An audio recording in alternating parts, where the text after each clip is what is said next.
You should never ever answer the door at 3 a.m., but I did, and now something is wearing my face. Who the hell is knocking at this hour? The pounding didn't stop. Thud, thud, thud, like fists wrapped in dead flesh. Don't open it. Please. It's probably just some drunk idiot. The second I turned the knob, the knocking stopped. The street was empty, except for one thing. Hey man, you got a light? He looked just like me. Same face, same voice. But his smile... His smile was all wrong. What the hell? Oh, don't worry. You won't need that face much longer. Then the lights went out. What's happening? Run, now. But it was too late. The thing was already inside, and it wasn't alone. We've been waiting for you. You shouldn't have opened the door. The last thing I saw before the darkness swallowed me whole was my own face. Laughing. No. And then... silence. Much better. The next morning, my neighbors found the door wide open. They say they heard whispering inside. But when they called my name... It answered in my voice. That's when the knocking started again. You home? We'd love to come in. The door creaked open on its own. Because... once you let them in, they never leave. Why is it our door now? Because it's hungry. And we let it in. The thing outside wasn't just mimicking voices anymore. It was learning, adapting. Come on, guys. You know you can't ignore me forever. That's not him. That's never been him. Then the phone rang. Don't answer it. It's your number. The call connected on its own. Miss May? Go. The line went dead, but the TV flickered on. And there he was, standing in their living room. On the screen, Surprise. the reflection in the glass wasn't theirs anymore. It was his, and he was stepping out. It's in the house. No, it's been in the house. Now the lights dimmed. The air turned thick. And from the hallway, Tag. You're it. the screaming didn't last long. In every mirror, the same frozen faces stared back, mouths open, eyes wide, like they were still screaming. The glass cracked. Just a little. Just enough for something dark to seep through. You shouldn't have looked. The radios cut out. The flashlights died. And in the pitch black, the officers heard something breathing. But the car doors were locked from the inside. The last dispatch ever heard from them was a single whispered phrase. The next morning, 3 new officers arrived to investigate. They looked familiar.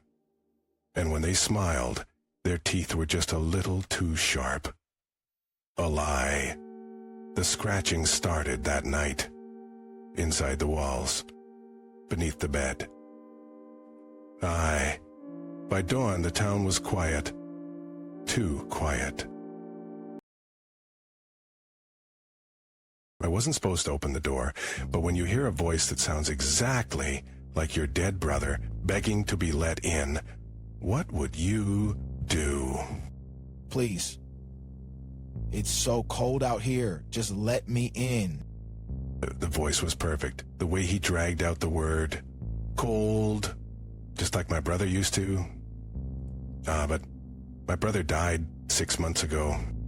Come on, man. You know it's me. Remember when we stole Dad's whiskey and got so sick, I unlocked the door. That was my first mistake. Thanks, I knew you wouldn't leave me out there. The thing stepped inside. It looked like my brother. Smiled like my brother. But its eyes, they were black. Not dark. Not shadowed. Just empty. You okay? You're staring. I took a step back, The air smelled like wet earth, like something dug up. What's wrong? You act like you've seen a ghost. Then it tilted its head, too far. The skin on its neck stretched and split. Oops. Guess I'm still getting used to this body. That's when I ran. Oh, don't be like that. We were just starting to catch up. I slammed my bedroom door shut, locked it. But the thing outside just laughed. You know locks don't work on me. I'm already in the house. The doorknob turned, slowly. Ready or not? The door creaked open. Here I come. And that's when the lights went out. Why are you hiding? We're family. The voice was closer now. Too close. I backed into the corner, my heart slamming against my ribs. You always hid in this room when we played hide and seek, remember? My fingers brushed against something cold and metal. My baseball bat. I gripped it tight. But I always found you. Every single time. A hand grabbed my ankle. Got you. I swung the bat blindly. There was a sickening crack. Ow, rude. The thing giggled. Not hurt. Not angry. You really think that'll stop me? The lights flickered back on, and there it was. My brother's face, split down the middle like old paper. Behind the skin, something moved. Let's play a new game. It lunged. Fast little thing, aren't you? It peeled itself off the wall, chunks of my brother's skin sloughing off like wet newspaper. Underneath, black veins, pulsing. You used to be faster than me, remember? Back when we raced to the old oak tree.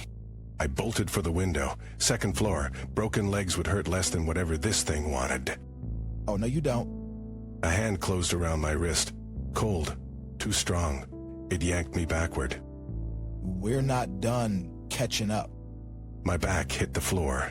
The thing loomed over me, its grin stretching wider than any human mouth should. Tell you what, answer one question honestly, and maybe I'll let you live. Its breath smelled like open graves.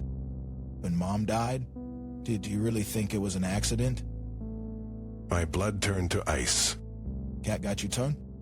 My fingers closed around the baseball bat again. The thing didn't even flinch. Oh, come on, after everything, you're really gonna... I swung with everything I had. The bat connected with a wet crunch. The thing's head snapped sideways. Too far. Its neck snapped like a dry branch. I swing. The body crumpled. For a second, there was silence. Then the fingers twitched. But you always did forget the rules. Voice gurgled as the thing's broken jaw worked. Its hand shot up, grabbing my shirt.